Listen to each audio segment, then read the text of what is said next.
Hey guys, this is James with KenjutsuWorld.com. Welcome to our first podcast / video blog. Today I'm going to share with you an interview that I did with Sensei Sang Kim a couple of weeks ago.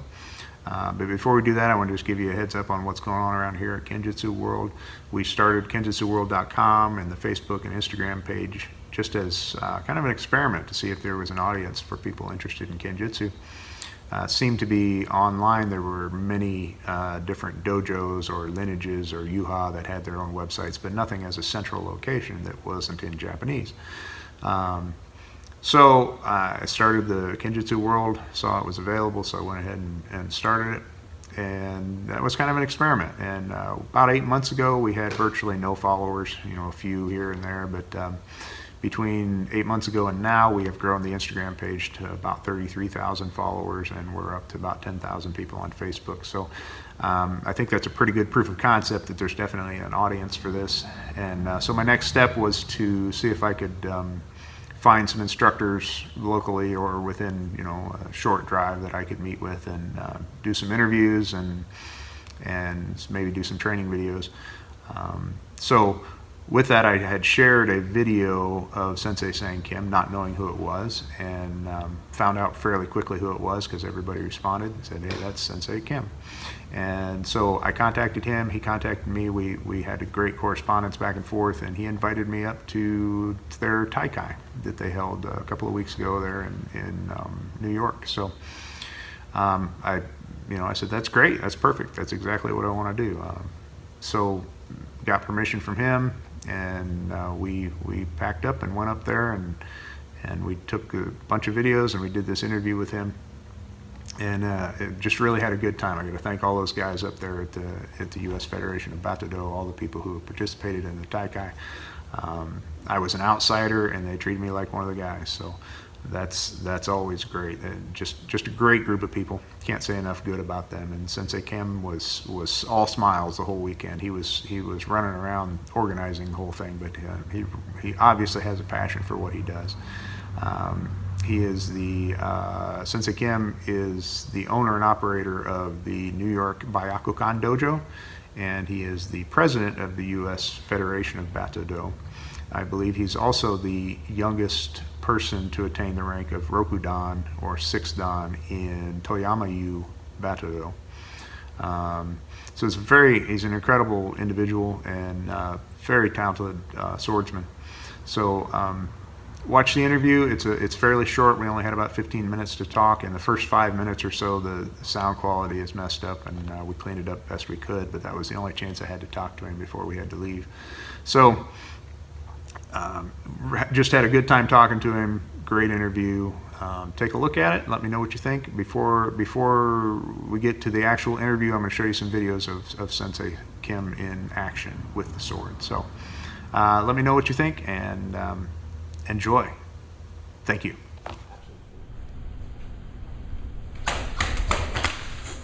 Jesus Christ. No way. I need a bigger head cut.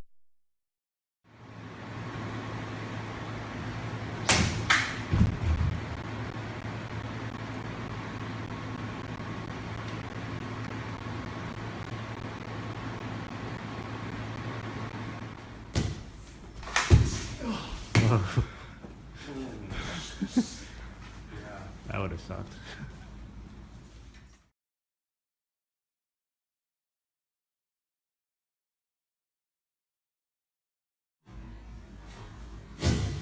You're recording.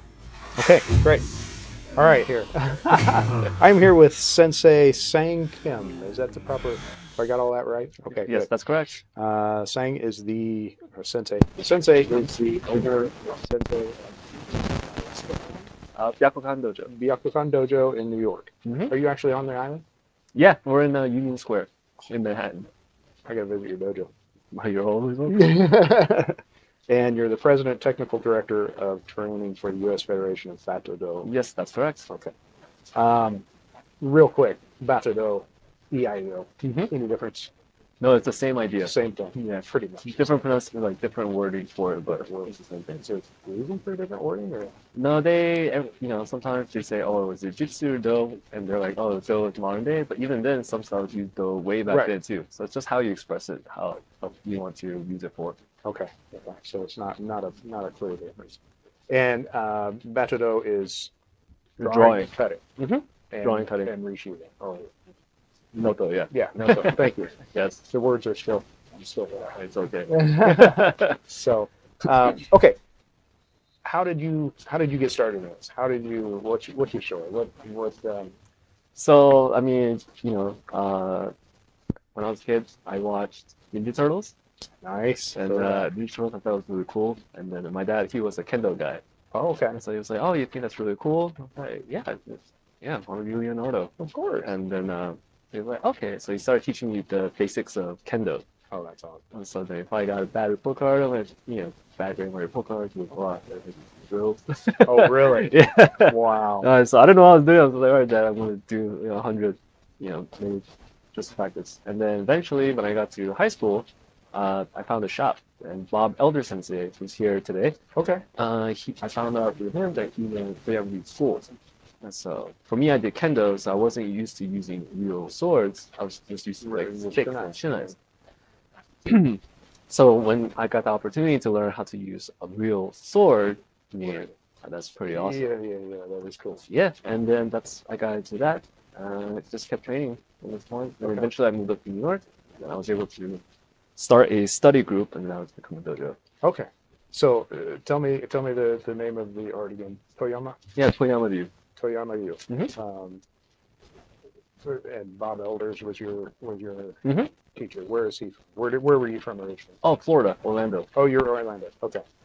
And then you moved here to New York. What brought you to New York? For school and work. Okay. I'm being from Indiana. This is New York. It's always a trip every time I come. Right. No, I Man, understand. so many people in one small space. But that's very. I mean, it is what it is. It's very cool. So you got started. Do you mind me asking how old you are? I'm 37. 37. Okay, so I got you by more than a decade. And you're married, kids? No, I have a girlfriend. Yeah. Yeah. Okay, what kept you involved? You've obviously gone. Oh, we'll talk a little bit about what you as president. But what, other than it just being cool, was there anything else? Just that's kind of my general answer. It's cool. I enjoy it. Yeah. What are you passionate about with it? Well, it's like that self-drive. You learn like a lot of techniques everyone looks at the big aspects of the technique. There's all the little techniques, the little aspects. And so my personality, I always like trying to get everything as efficient as possible. I used to play a lot of basketball. I would, go out to do 100 free throws, just like that good height. And I always love to experiment. I learn something, but instead of just, of course, like trying to find ways to improve myself. I'll go home, find different drills, experiment. How can I improve this technique that I was taught? So it's that kind of drive that I love doing. And then after that, there's events kind of like this. I got to meet other practitioners. And so when I meet them, I hear about their journey, practice, like that's very inspiring. And the friends that you make from it, that's what keeps it going. Yeah, I know that's a lot for me. It's a bunch of friends. We've hung out now for 30 years. Right. These are my brothers. Yeah, right. A lot of ancestors. Okay, so you're the president and technical director of the U.S. Federation of Batto. I know very little about the U.S. Federation of Batto. Is it a recent? How old is your organization? The organization was about 2000, started about 2002. Okay. So Bob Elder Sensei, he was part of starting the Japanese tournament, Taikai, in the U.S. Okay. And then one part of it was to help bring all these new styles into that one place. Okay. And everybody competing together. And competition, of course, is fun, but like usually best memories are the ones that after we competed, all the drinking. Yes. I know about that. But it's like win or lose doesn't matter. You have great stories, great memories to tell, great. and you help each other train more. Some of the guest instructors today, like here, I used to compete against them. Oh, that's cool. So that's why we became such good friends, and Right. our network really Right. grew. So, and what happened was that was the main goal of the federation, is to be able to find ways where different styles can kind of like come together and practice together. Okay. And then yeah, it just kept growing. It always brought together tournaments and events like this. So that's the growth of it. That's awesome. So obviously this is New York. Do you have one on the West Coast? Are there different ones throughout the year, or is it just It whenever somebody decides they're going to do one? Yeah, so it does depend on the situation. Some schools do hold small seminars where they bring guest teachers. Sure. And then sometimes other styles, other organizations have events. Mhm. So what we do is we try to support that, help, like send people over to like support that event, things like that. So Right. Okay. What do you do as the president, your technical director of training? So I assume you're in charge of the training curriculum that goes along with it. Right.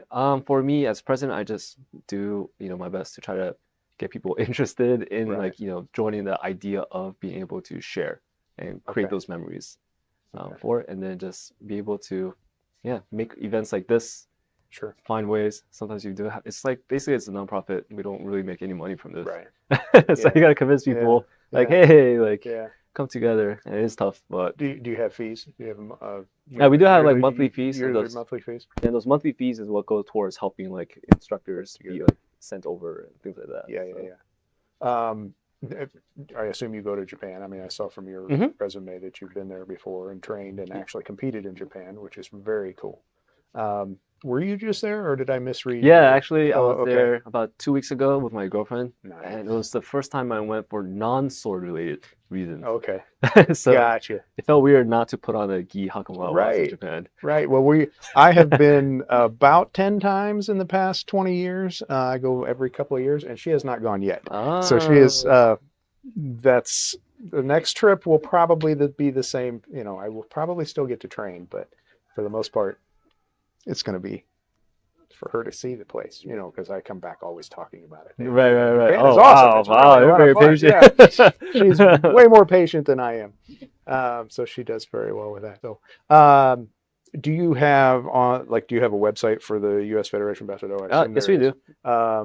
Is there a list of dojos that people can around the country? Yeah, and the great thing is that like we have, even by chance, like say you're a member of the federation, and then you go visit somewhere where there's dojos there, you just reach out to them, and then you can like visit their dojo and Right. and then because of the fact that we have a big network, Right.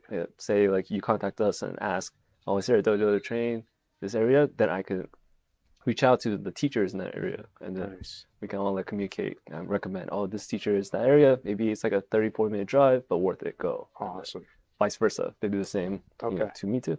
Good, because that's part of what KenjutsuWorld. I don't know if you've been to our website or not, Mhm. but the website has a dojo list on there. And right now, I'm just anybody who has a dojo, I'm putting it on there. But I would like to just to get some numbers. But I'd like to maybe focus that in a little bit and maybe have an approved school for Batto, or someone that we would recommend. Right. I don't feel comfortable giving recommendations yet, but I would be comfortable like coordinating with you guys for something like that. But anyway, that's off the subject. Okay. Let's see. Duties president. What do you do? Do you have a job at Transfix? Yeah, Transfix. Transfix is a tech logistics company. Okay. And I work as a part of the project management team there and the ops team. So I do a lot of project management related Okay. work. So this is a big project. Yeah. I'm just So managing it. you're just coordinating. This is part of your job. You Mhm. figured out how to do two things. And as how is your dojo structured in New York? Not structured, but like how often do you teach actually in New York there? Oh yeah, so our class has 3 classes per week, Okay. and then I usually teach about 2 out of 3 per week. Nice. And then I'll make visits to other schools, like Zach Biason's Siesta School in Brooklyn, Okay. and then White Plains, they have another school there, so like I'll go visit every once in a Gotcha. while. Oh, that's awesome. So you have time, full-time job, as well as teaching 3 times a week. I did that too before I was married. I did it after I was married, but then we cut down to 2 nights, and then we had kids. Yeah, that'll do it. And then I now teach once a week. But after, almost 30 years, that's okay. Get them to be bigger, and then you're like, all right, you go teach. You teach, you guys teach, I'll come visit once in a while. But that actually, that frees me up to come do stuff like this. Is just kind of my next step in my evolution is let's see what else there is. I have 30 years in this particular art. Let's see what else there is. So that's why I'm here. That's the best part. Why I appreciate you inviting me up here, to say, hey, come check it out. And this is cool so far. It's been great. So advice for people looking for training. Looking for training? Just be willing to listen. Even if it feels like it's not the most smart things people say, just listen, and then you can be like, okay. Like, you can be like, okay, that makes a valid point, or a perspective I didn't think about. Right. But like, if you're too close-minded all the time, then there's times where you might miss something that could have helped you.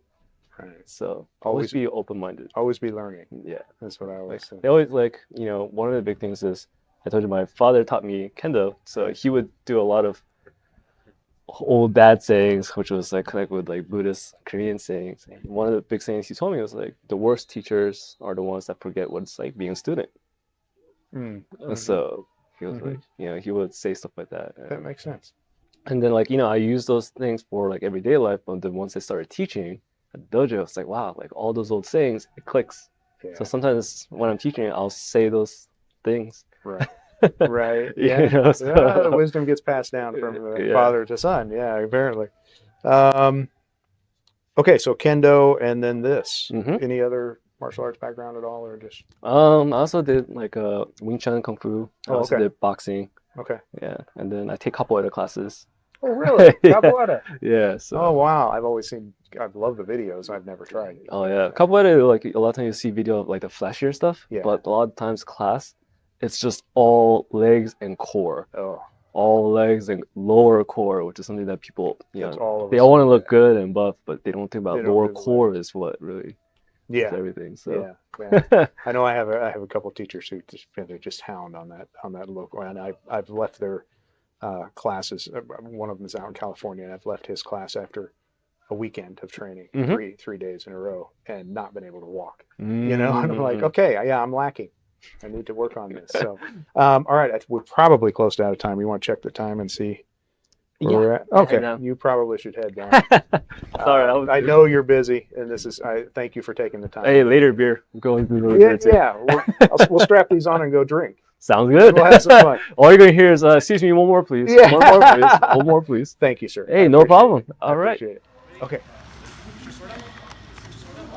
normally before we're practicing the foot we're practicing here, right? This time, a little closer. Because if you suriyage something that's that far away, you really need to. Right? So if you guys feel more comfortable at first,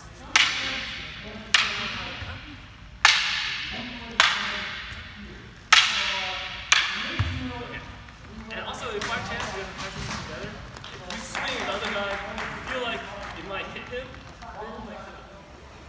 All right, guys, thank you for watching. If you'd like more information about Sensei Sang Kim and where you can see and train with him, you can visit his website at newyorkbattodo.com, newyorkbattodo.com. That's for the dojo in New York, the Byakkokan Dojo on the island of Manhattan. If you need more information about the U.S. Federation of Batto-Do, you can find them at usbattodo.com, so usbattodo.com. Again, thank you for watching. Hopefully this is the first in many interviews and training videos that we will put together for KenjutsuWorld. If you have interest in having me visit and visit your school and do an interview or do some training videos, just let me know. You can find me at james@kenjutsuworld.com. And hopefully you guys have a great day and continue to train hard and safe.